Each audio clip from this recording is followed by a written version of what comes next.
Bonjour à tous, ici Pauline Roche. Bienvenue sur ma chaîne dédiée à la santé et aux avancées fascinantes en biotechnologie. Si vous êtes curieux de découvrir comment ces innovations transforment notre bien-être et notre avenir, n'hésitez pas à vous abonner pour ne rien manquer. Prêt à en savoir plus? Bonjour Allons-y! à tous. Dans cette vidéo, je vais aborder un sujet qui nous concerne tous, surtout pendant les périodes de forte chaleur, la canicule.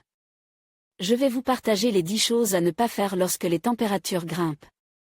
Que ce soit pour protéger votre santé ou celle de vos proches, il est essentiel de connaître les erreurs à éviter.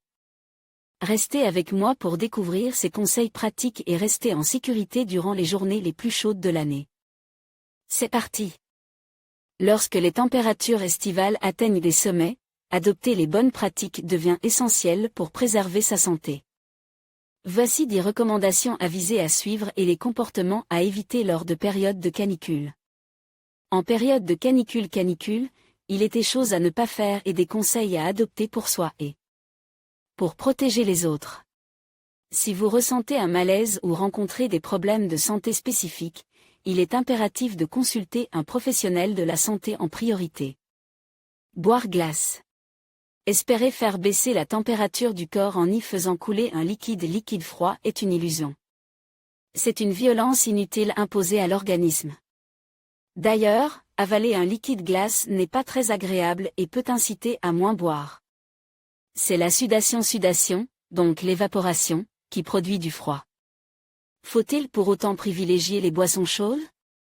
Le débat n'est pas clos, d'autant qu'il perdure aussi pour l'effet de la caféine.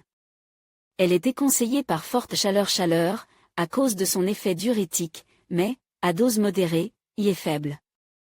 Se faire plaisir avec du jus est donc une bonne idée. Boire des jus de fruits bien frais. Si elles sont de fabrication industrielle et non estampillées, sans sucre ajoute, les boissons fruitées ne doivent pas être consommées de manière excessive, sous peine de fatiguer la fabrique des insulines, tapis dans le pancréas et chargé d'abaisser le taux de sucre dans le sang. Boire des bières. Elle est bonne la bière fraîche bue à l'ombre un jour de canicule. Certes, mais l'alcool n'est pas un bon ami pour notre corps et ne lui facilite pas la tâche, pour la régulation thermique comme pour le reste. Au bout de quelques pintes, outre une altération des capacités cognitives, le corps subira une perte d'eau à cause de l'effet diurétique. À boire avec modération, donc. Prendre des douches froides. Cet acte courageux est aussi une violence faite au corps. La température va diminuer rapidement, et se poursuivra quand l'eau s'évaporera. Mais le choc thermique, ensuite, sera dur et le corps devra de nouveau s'adapter à une brusque élévation de température. Faire du jogging en la pollution à l'ozone. En ville, l'ensoleillement puissant et l'absence de vent augmentent en été la concentration de LRR en ozone, O3. Un oxydant puissant et nocif.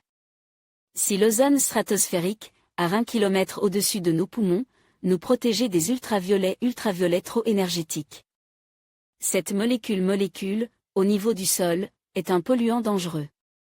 Les municipalités prennent de plus en plus souvent des mesures pour atténuer les pics d'ozone. Durant ces périodes, courir en ville et respirer à plein poumon est très probablement dommageable pour la santé. Harceler les personnes âgées pour les faire boire. Depuis la canicule de 2003, qui a provoqué des milliers de décès prématurés chez les personnes âgées, l'idée, juste, qu'elles ressentent moins que les jeunes, la sensation de la soif s'est largement répandue. Un peu trop peut-être, expliquent aujourd'hui des médecins, qui rappellent que la production de sueur diminue avec l'âge et que l'eau en excès devra être éliminée par les reins. Un œuf, un fruit, un verre d'eau ou de jus de fruits, de la fraîcheur, de la ventilation, de la douceur, de la présence. Cumuler tout cela représente une bonne stratégie. Manger très peu. L'appétit diminue quand on a trop chaud. Il faut quand même continuer à se nourrir en quantité suffisante et de manière équilibrée, faute de quoi le corps s'affaiblit. Mettre la clim de la voiture à 20 degrés Celsius. Quand il fait 35 degrés Celsius dehors, maintenir une température trop basse dans le véhicule, si tant est que le système de climatisation y parvienne. et sans oublier la consommation de carburant, n'est pas une bonne idée. C'est, là encore, une violence faite à l'organisme, qui doit alors faire face à des changements brutaux et très forts, dans un sens et dans l'autre. Notre corps est fait pour s'adapter au froid et au chaud, mais il lui faut un certain temps. Quand les températures sont élevées dehors, notre système de régulation thermique a de quoi être déboussolé si on lui fait croire que, soudainement, l'hiver est venu. Ouvrir toutes les fenêtres. Bonne la nuit, l'idée est mauvaise la journée quand la température extérieure est supérieure à celle de l'intérieur. Par très forte chaleur, mieux vaut se barricader. D'autant que, en ville, la pollution est en général plus forte en période de canicule. Ne pensez qu'à sa propre santé.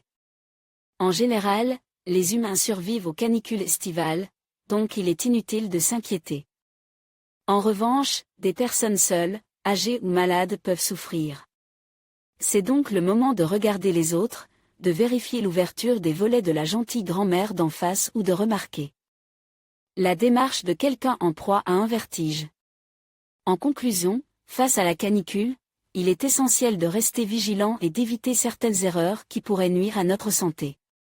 En résumé, ne négligez pas l'hydratation, évitez les activités physiques intenses aux heures les plus chaudes, et protégez-vous du soleil. Pensez également à garder votre intérieur frais et à surveiller les personnes vulnérables. En appliquant ces conseils, vous pourrez mieux traverser ces périodes de chaleur extrême. Prenez soin de vous et restez en sécurité.